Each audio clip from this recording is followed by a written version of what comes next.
What's up guys, and welcome to another episode of El Jardín Perdido. Today I'm going to give you 10 ways to frost protect your plants this winter. Alright.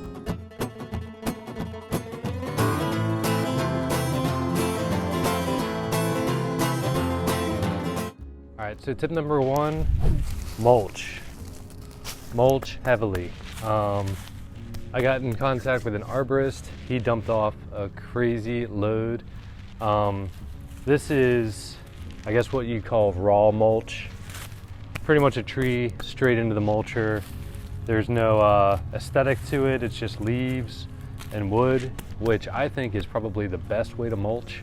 You can buy store-bought mulch, but then you have things like dyes and stuff, and of course it costs a lot. So this was free. There's chipdrop.com. It's never worked for me. No one's ever called me. Maybe it's just my region. It's kind of you get put on a waiting list for free wood chips and you can donate to them. But yeah, I got a hold of my local arborist and definitely helpful. Mulch insulates. Even if your tree goes to the ground, if you mulched heavily enough on a hard frost, chances are that your root system will still be okay. And worst case scenario, your tree comes back from the root stock. Not the best, but it's better than nothing. Certain trees you can also mulch up, like I have, you can see the trunk of my moringa here. If I wanted to, I could put some wire, chicken wire around it and fill it up with leaves throughout the winter.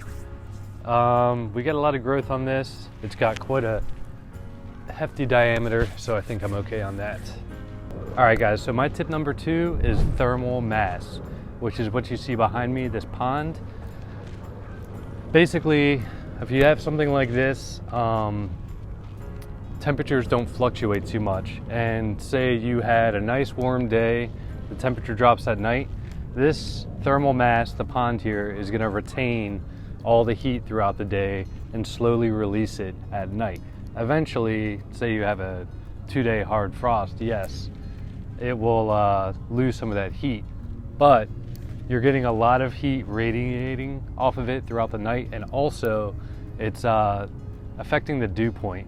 It's affecting it in a matter that things are less likely to frost. You know, you get that morning dew and it frosts. Well, it affects the dew point in a way that things are less likely to frost if there's high humidity. The third thing I want to talk about is planting densely. Right here I have some tropicals. I have sugarcane packed next to an ice cream bean, pretty much surrounding it, and also right next to a Namwa banana. The three of these are very closely, actually I have papaya in there too, but yeah, everything's really tight, and planting dense makes little microclimates. Say some of the outsides of the sugarcane get frostbitten or nipped. Some of these banana tree leaves might, but it's insulating a lot, planting that dense. And the combination of having everything right next to the thermal mass we just talked about, the pond, is really beneficial. So that's gonna be number three, planting dense. All right guys, so another thing I wanna talk about is microclimate. This kind of goes in the same token as what I showed you before with planting dense, but we can take it a step further. Right here, I have an avocado doing pretty well here. This came back from the rootstock. I'm gonna keep it. It's doing really well.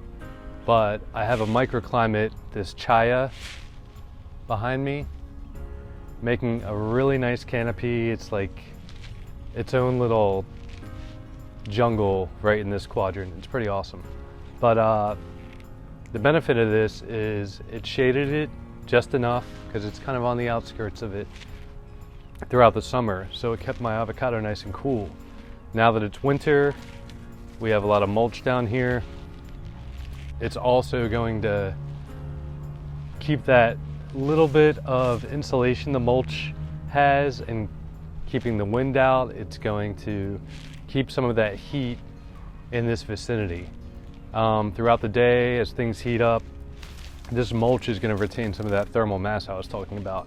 So yeah, this microclimate, really ideal down here. And we just got hit with a light frost, not insanely hard. And the avocado is doing absolutely fine. All right, so one of the next things I want to touch base on is planting on the perimeter.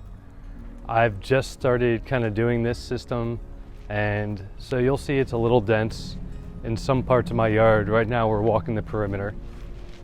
I have bamboo here, I have bananas, but I'll try to do kind of a panoramic of my yard. And I'll show you another good example.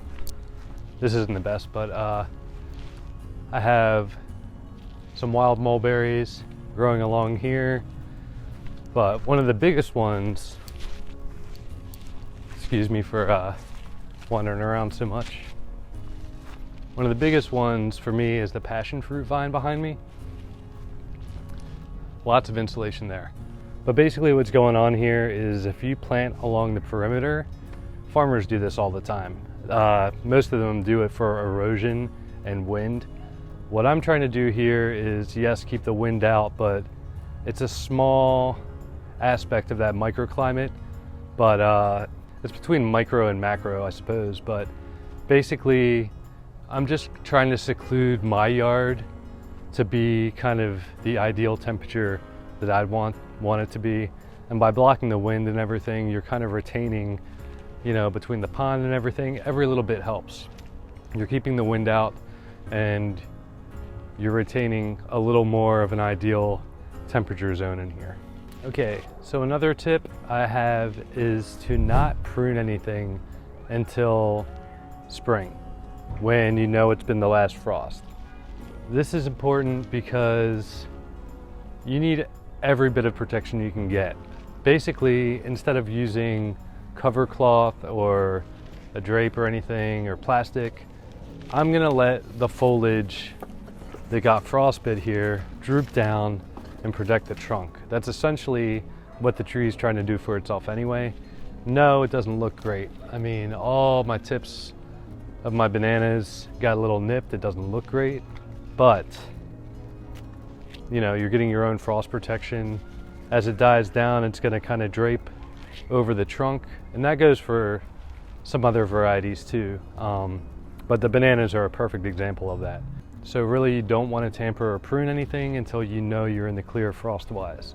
Yeah, because even here on the Mexican sunflower, all of this is still protecting what's below it. So, you know, it's beneficial. So yeah, I've heard it a lot, and I used to be really guilty of pruning at the wrong times of year and stuff. It's fine with deciduous trees, but yeah, trees, they keep their leaves and everything. You need every little bit of insulation you can get. And on a side note, in general, with my yard here, I'm trying to plant things in a manner that I'm not gonna need to put sheets over everything. And I'll go into that a little more, but yeah. Actually, that brings me on to one of my other points. Know your zone and plan accordingly. Along with that goes, say, like, if I have some tropicals, I'm not going to plant a little one-year-old seedling in the ground the first year. What you want to do is pot them, protect them, put them in a greenhouse maybe. Once they're more established in the pot, you're going to want to plant something like that in the spring to give it all spring, all summer, and some of fall to get a good root system and get going. Some people jump the gun, they get exotic tropical plants and stuff, they put them right in the ground. That is all about timing. And also, it's knowing your zone. I'm definitely pushing the zone here in Houston, Texas. The bananas and everything, I'm lucky I've been getting bananas, but I'm not gonna plant, say, a soursop, something really tropical, right into the ground. I might do it as an experiment, but I'm not going to bank on something like that. Along with knowing your zone, I'm also not going to plant certain kinds of apples down here and stuff because I know I don't have chill hours for that. So it kind of goes both ways, but know your zone. I would say you can push your zone just a little bit, and if you want to experiment, that's great, but you know, don't get your hopes up. All right, I'm not completely sure if I'm in focus here, but another one of my tips is to use south-facing walls to your advantage. Basically, the south-facing walls get the most sun throughout the year, so they're going to retain a lot of that heat and radiate it at night. This is not true south, I have a south-facing wall up in the front yard that I'm really not taking full advantage of, only because my front yard is more like for aesthetic, and I don't want people stealing exotic fruit that I grow up there. But this avocado here, it's actually a Mexicola, is a perfect example of that. This fence here is going to be radiating that heat we're talking about. It's also blocking a lot of wind. I have a star fruit here, carambola, and it's doing just fine too after a light freeze. I think that tiny bit is the only frost damage. Okay, one of my next ones is, as I said earlier, I'm not frost protecting anything, but I have done it in the past. But basically, if you see this guava behind me, you'd want to do something like, you'd probably have to prune it a little bit so you could fit something over it.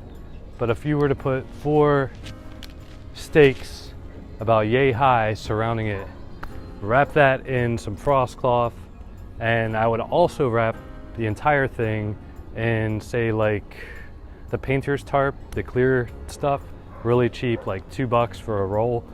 The reason why I say to use both is if you only use that clear plastic, any leaves touching that plastic are going to get frost damage. And if you only use frost cloth, you get damp and mildew from the precipitation. So if you cover that frost cloth in the plastic, it's kind of a win-win. But yeah, basically you'd be making a mini greenhouse around your plants. And I've done that in the past. It's very tedious running all around the yard doing that. And the other thing is, once the sun comes up, especially if you're somewhere like Houston where the weather just jumps, 20, 30, 40 degrees between afternoon and evening, you could have a frost and then the sun comes out. And if you don't uncover things or let it air out, it'll just singe your plants.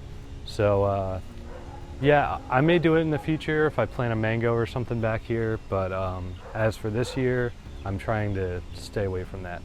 All right guys, so for my last tip, a greenhouse. This was not a huge investment.